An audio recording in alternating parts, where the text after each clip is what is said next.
And this economy is so bad, you'll be sitting there thinking that you bad with money, and all you did was buy food. And it's not even luxury food. It's not the good stuff. It's just enough to get by. I just want y'all to know, if you like in your 20s or if you like 22, I'm 22. If you out here and you struggling and you feel like something gotta give, you're not the only one. I have no toothpaste. I have no groceries. I have no gas. I gotta pay my landlord. I just got paid today, $477, because I get paid weekly, right? I gotta give my landlord my whole check. Rent gonna be paid.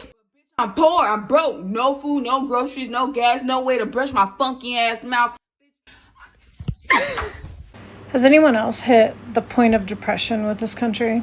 Like, I went and got gas today, and it was $90. Any extra money I had for food is gone. Hey YouTube, everywhere online people are saying the same thing. They're working a full-time job, picking up extra shifts, cutting back where they can, and somehow life still feels harder to afford than it used to. Throughout this video, we're going to look at why so many people feel like the deal they've always been promised about hard work leading to stability just isn't adding up anymore. The frustration isn't about wanting expensive cars or a huge house anymore. It's about wondering why hard work doesn't seem to guarantee the basics. There's a new report that says that 71% of teachers have to work a second job to afford to live. And in the video by like ABC or NBC News, whoever posted it, people in the comments were saying things like, well, then get a better job, switch careers. You realize someone has to do the job, right? You realize someone has to do the job. Well, someone who just needs less money will take the job. Let me be the first person to ever present this idea to you. Maybe, and just hear me out here, it's just that the money isn't enough. It's times like these that I feel the need to remind some of y'all that families, many families, used to not only survive, but live a very comfortable middle-class life on a job like this, a one income household. The school district in which I grew up 20 years ago used to have so many single moms, so many women who were like paying for everything on their own because they had children, and they were doing it on the teacher's salary. It's just so insane to hear people think that there's some way you can budget your way out of a society that tells you and wants you to have children. This society is still begging us to make future workers for them, but can't figure out a way to actually help us raise them financially. When I say can't figure out a way, I'm really putting the air quotes on that one. I work 40 hours a week. I can't afford to pay for an entire week of hotel rooms because I don't make enough money for it. The average hotel for a week here is $450 plus taxes. I make $600 and something a week if I'm lucky. I have been trying to pay back my debt so that I can get an apartment because my credit is so bad that no one will rent me an apartment even though I have clear rental history. And technically, I can afford to rent the apartment based on the money that I do make, but because my credit is bad, they will not rent an apartment for me. That being said, that same apartment that won't rent to me does not even report rental payments to credit. So even when I do rent the apartment from them, they won't be improving my credit at all, but they use credit as a means to stop somebody from being able to rent to them. The average apartment in my area is $1,200. I have not found any apartment less than that. That is about 2 weeks of my full paycheck in order to pay, but still cheaper than living in a hotel room. At least then I'd be able to cook my own food instead of having to depend on fast food and what I can put in my car with a bag of ice in like a little freezer thing. I haven't eaten a full meal in maybe a week or so. I had 2 tacos yesterday because that was all I could afford. I'm having problems at my job, but I can't even afford to leave that job because if I do, there's no possibility of me being hired anywhere else. I am $27 short for being able to rent a hotel room for tonight. So I will be driving around parking lots because I don't have any other money to do anything else. And even if I do use the $27 and I do manage to get the $27 to get a hotel room, that will be all of my money until I get paid next week, which means I won't be able to eat. That is what it's like to live in America. That is my truth.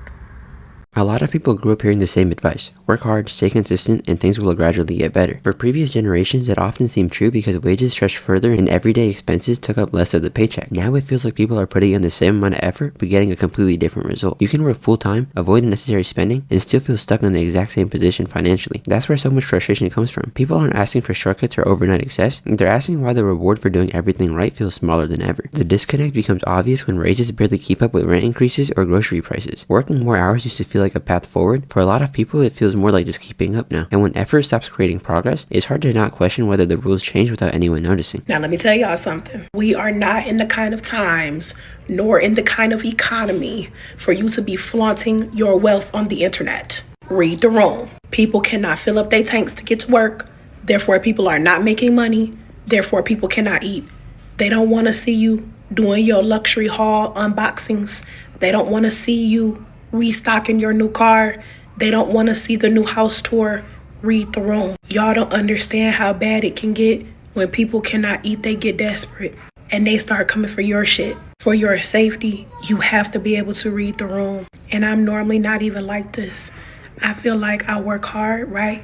I should be able to be proud of what I got. I should be able to be proud of what I have worked for.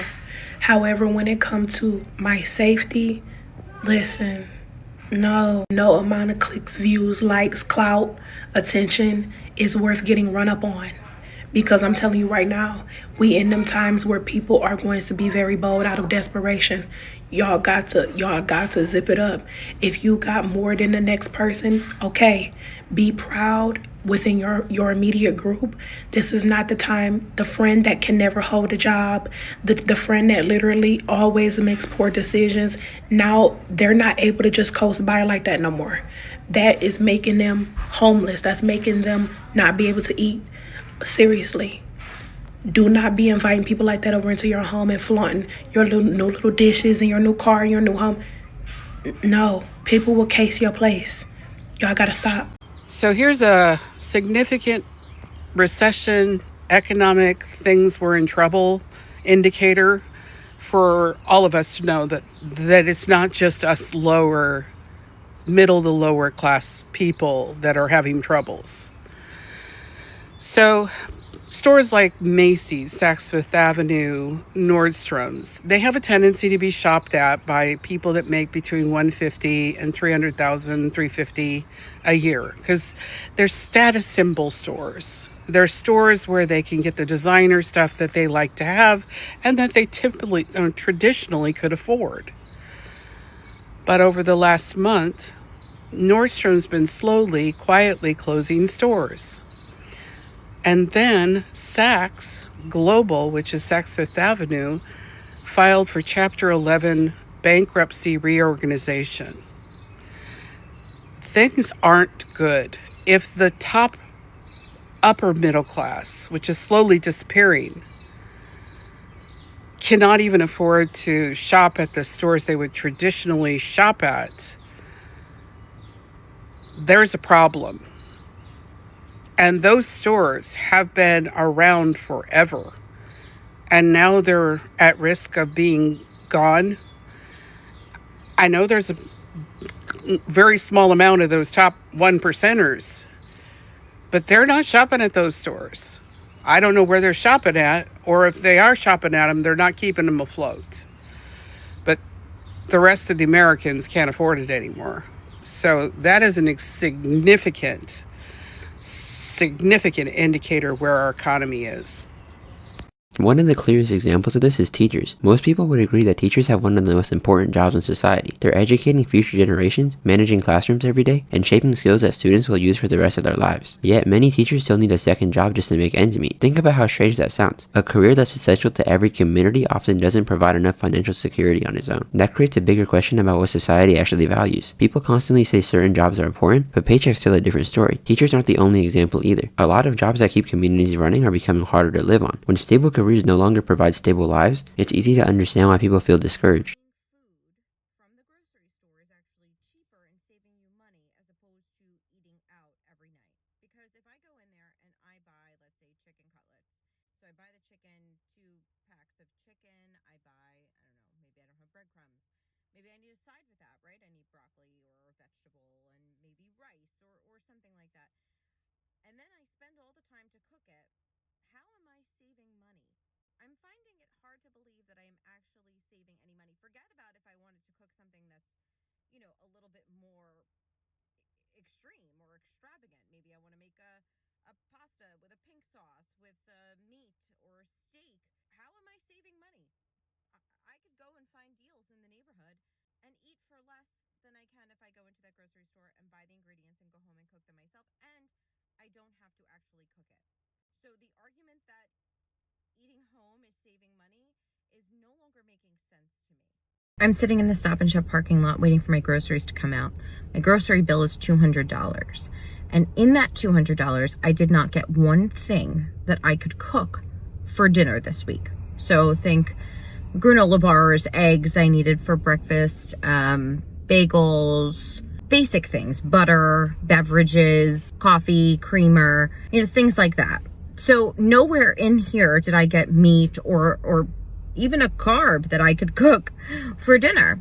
So I'm finding it hard to believe that buying food from the grocery store is actually cheaper and saving you money as opposed to eating out every night. Because if I go in there and I buy, let's say, chicken cutlets, so I buy the chicken, 2 packs of chicken, I buy, I don't know, maybe I don't have breadcrumbs. Maybe I need a side with that, right? I need broccoli or a vegetable and maybe rice or something like that. And then I spend all the time to cook it. How am I saving money? I'm finding it hard to believe that I am actually saving any money. Forget about if I wanted to cook something that's, a little bit more extreme or extravagant. Maybe I want to make a pasta with a pink sauce with meat or steak. How am I saving money? I could go and find deals in the neighborhood and eat for less than I can if I go into that grocery store and buy the ingredients and go home and cook them myself. And I don't have to actually cook it. So the argument that eating home is saving money is no longer making sense to me. The biggest shift isn't that people suddenly want more, it's that basic necessities feel more expensive than they should. People talk about walking through grocery stores and putting back items because the total keeps climbing faster than expected. Buying food shouldn't feel like a financial risk. Replacing household essentials shouldn't require a mental calculation. But for a lot of families, every purchase starts to feel like a trade-off. You need groceries, but your utility bill is higher this month. You need clothes for work, but your car needs maintenance. You want to save money, but even cooking at home doesn't feel as affordable as it used to. That constant pressure changes how people think about spending. Instead of asking, can I afford this? People start asking, can I justify this? And when necessities start feeling irresponsible to buy, it creates a level of stress that's hard to ignore. At the end of the day, most people aren't chasing luxury. They just want to feel like the work they put in means they can afford a normal life without constantly worrying about the next bill.